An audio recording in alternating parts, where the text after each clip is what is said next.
ও দুনিয়ার মা বাবা, ছাত্রলীগের বাপরা, ছাত্রলীগের মারা, যুবলীগ যে করে তার বাপ মাকে বলে দিচ্ছে, তোমার সন্তানকে নিয়ন্ত্রণ করো, তোমার সন্তানের মুখ সামলাও, তোমার সন্তানের কার্যক্রম নিয়ন্ত্রণ করো, না হলে ধ্বংস হয়ে যাবে। আলেম ওলামা, ও দুনিয়ার মা বাবা, ছাত্রলীগের বাপরা,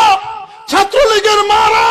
যুবলীগ যে করে তার বাপ মাকে বলে দিচ্ছে, তোমার সন্তানকে নিয়ন্ত্রণ করো, তোমার সন্তানের মুখ সামলাও, তোমার সন্তানের কার্যক্রম নিয়ন্ত্রণ করো, না হলে ধ্বংস হয়ে যাবে।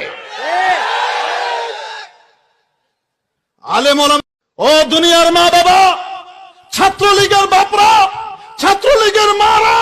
যুবলীগ যে করে তার বাপ মাকে বলে দিচ্ছে, তোমার সন্তানকে নিয়ন্ত্রণ করো, তোমার সন্তানের মুখ সামলাও, তোমার সন্তানের